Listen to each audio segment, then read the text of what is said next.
Hai, nama saya Kelvin dengan NPM 1941103. Hari ini saya akan mempresentasikan hasil kerja UAS Lab MK saya.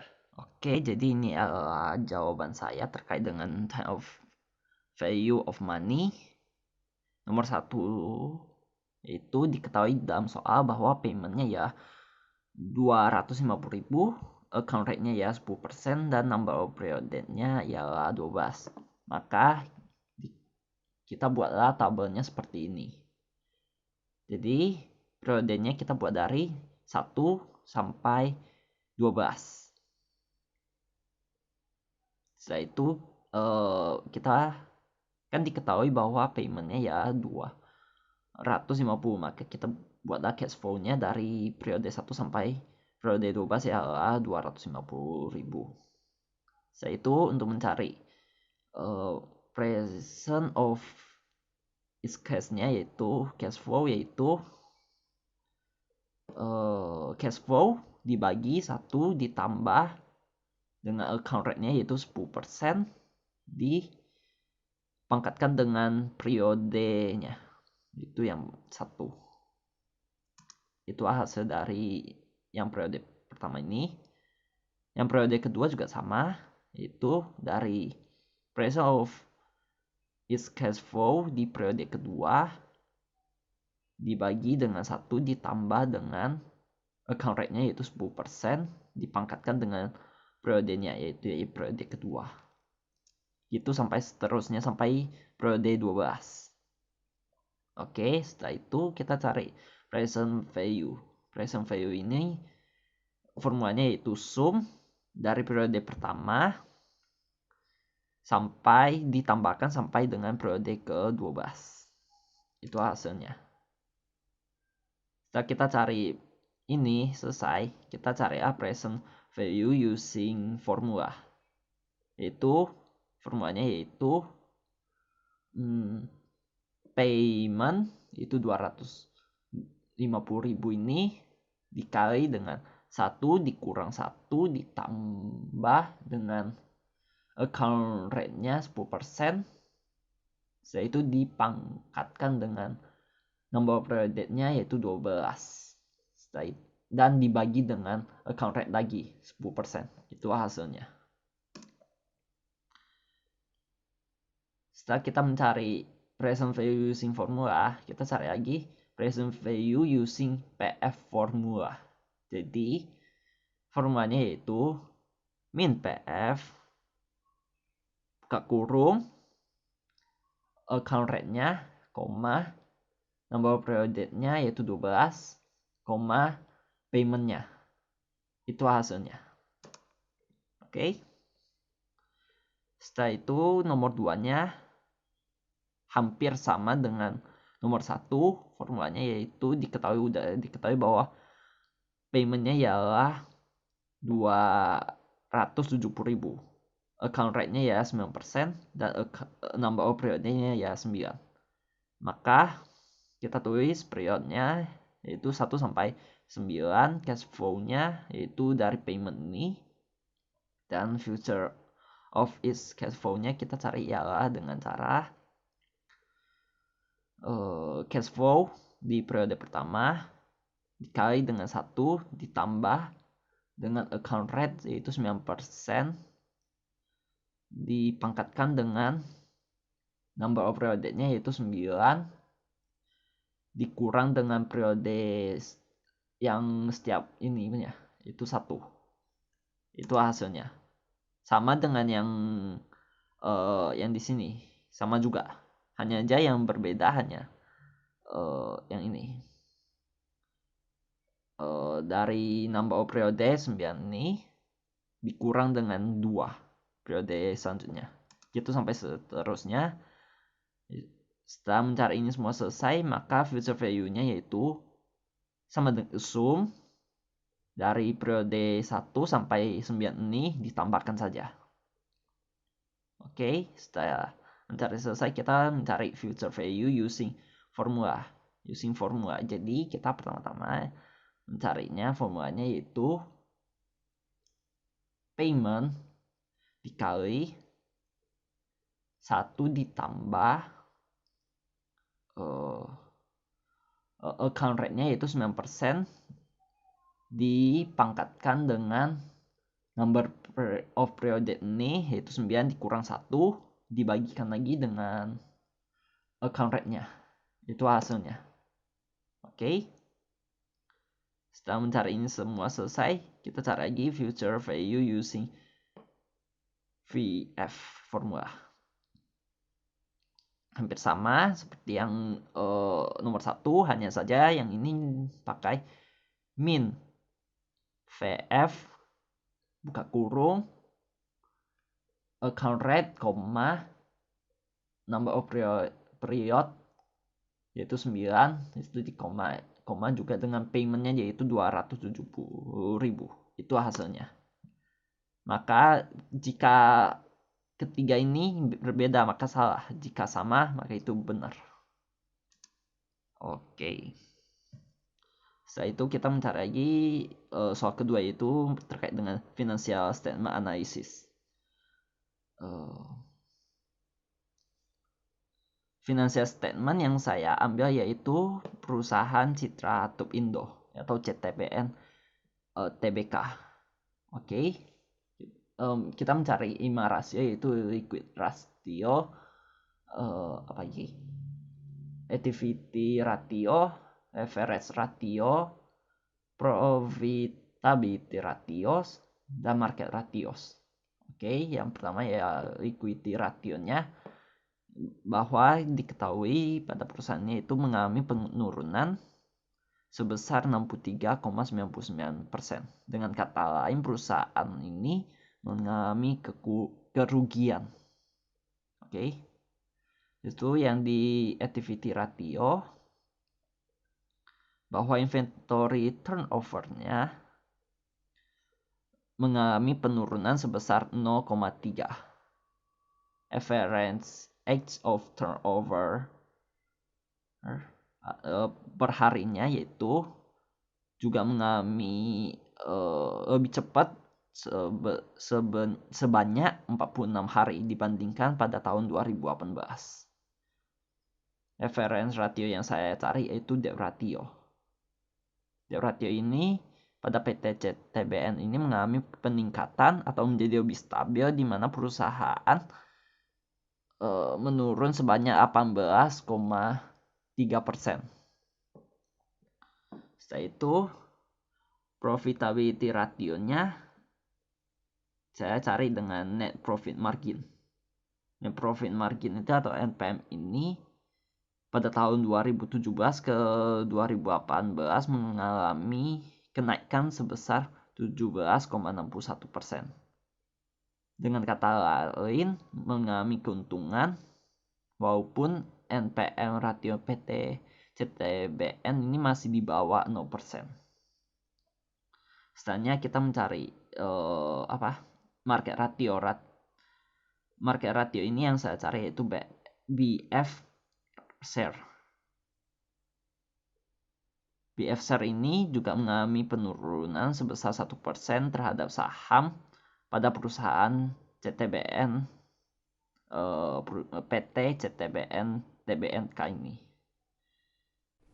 Oke, selanjutnya kita akan menjelaskan tentang short valuation. Jadi di sini kita telah mengetahui bahwa dividennya ialah 0,02449. Dividen ini diketahui saya ambil dari PT CTBN dengan return 10%.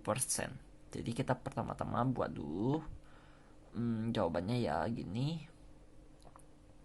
Dividennya ialah dividen CTBN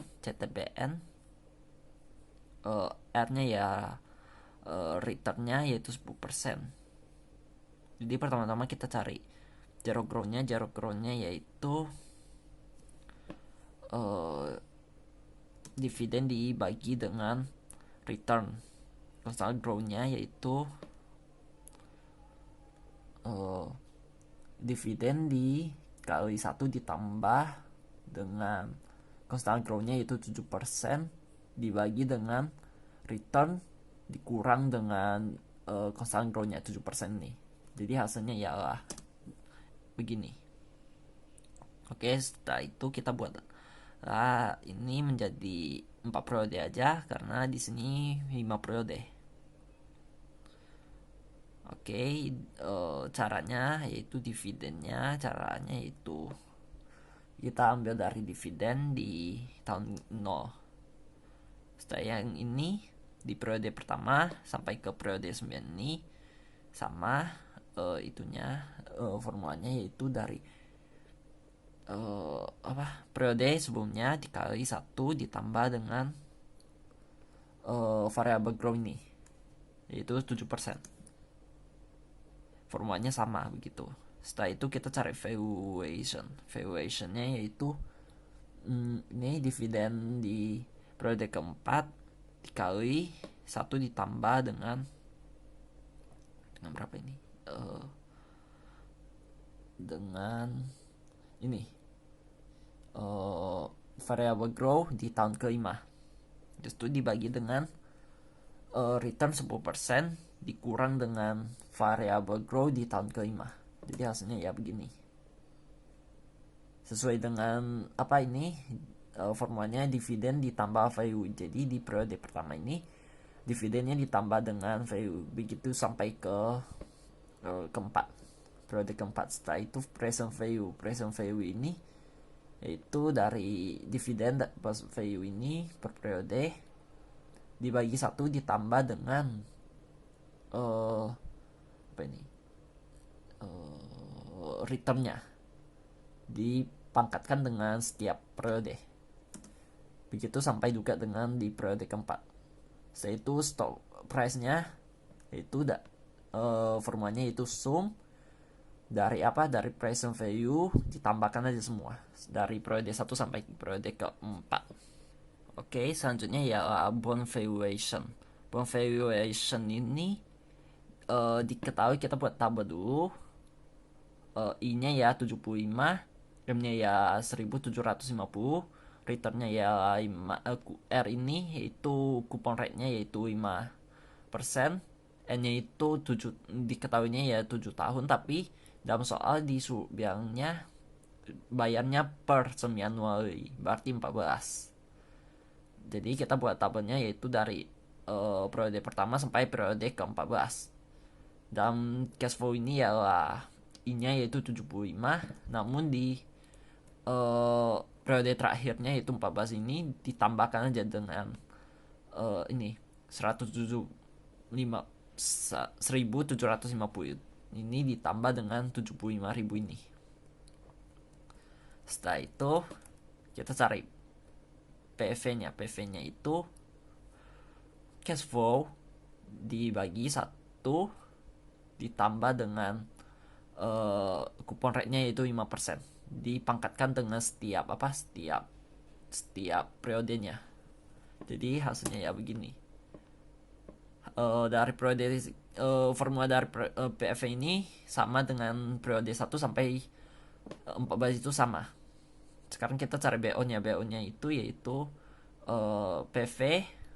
PV-nya ini sampai ke sini dari periode pertama sampai periode 14 ditambahkan aja semua.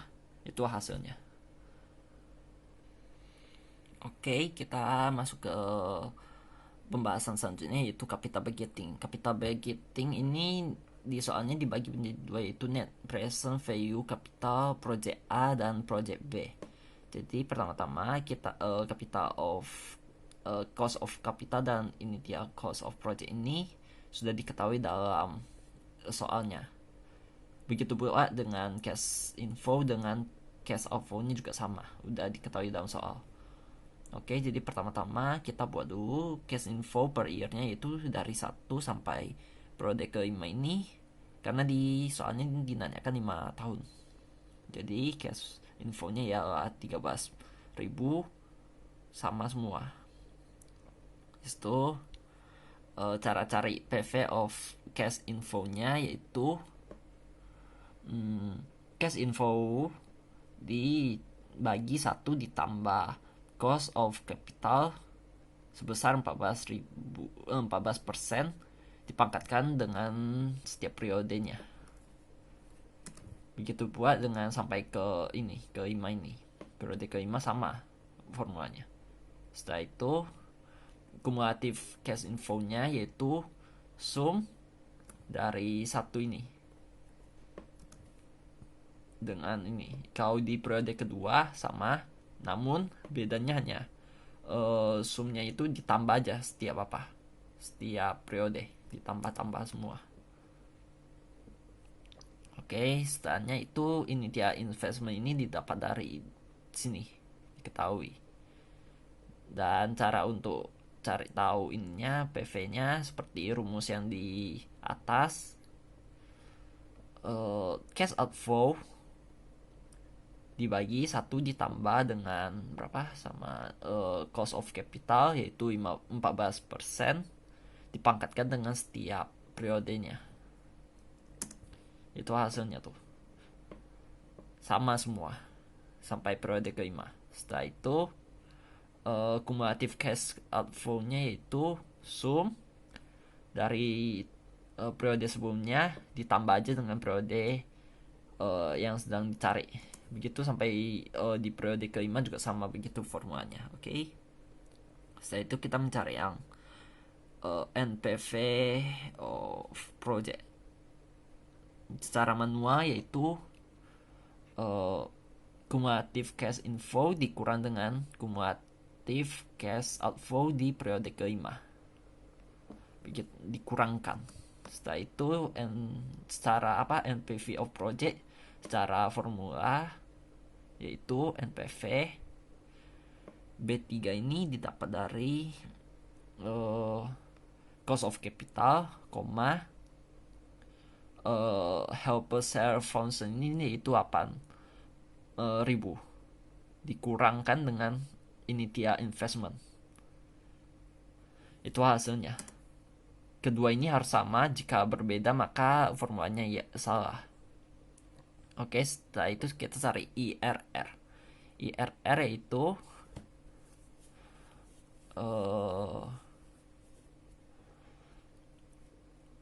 semua helper share of function yang di sini ditambahkan saja semua. Oke, setelah itu kita cari ROI. ROI itu formulanya ialah NPV of project yang secara manual ini dibagikan dengan kumulatif cash outflow di periode ke-5. Itu hasilnya. Formula project B sama persis dengan formula project A. Oke, sekarang saya akan mempresentasikan terkait dengan soal bonus untuk menambah poin UAS project PMK saya. Jadi terkait dengan mania investing ini, menurut saya instrumen investasi yang cocok untuk milenial sekarang itu yaitu peer-to-peer lending atau P2P lending. Oke, instrumental ini dapat menjadi pilihan investasi yang sangat diminati dan oleh masyarakat maupun milenial sekarang. Jika dibandingkan dengan deposito berjangka, tingkat pengembaliannya bisa mencapai 2 kali lipat. Dan serta jika terjadi default gitu, resikonya lebih rendah dan pengembalian uangnya juga dalam waktu kurung 1 bulan saja. Selain itu,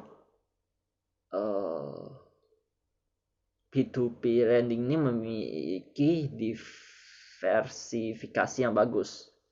Tidak ada pula komitmen jangka panjang. Penyelenggaraan P2P lending ini dilakukan untuk mengedukasi pasar dengan menjual kemudahan seperti mudah diakses dimanapun dan kapanpun, baik secara via mobile app ataupun secara website atau internet. Bukan hanya itu, instrumen ini juga menjadi pilihan yang baik untuk sekarang karena ekonomi sekarang di dunia sedang kritis akibat dari pandemi COVID-19 ini. Dikarenakan seperti yang udah saya katakan tadi, P2P lending ini memiliki akses dimanapun dan kapanpun. Jadi walaupun di rumah, yang penting ada internet atau wifi, maka bisa melakukan investasi ini. Oke, begini saja presentasi saya terkait dengan hasil kerja UAS CMK saya. Terima kasih.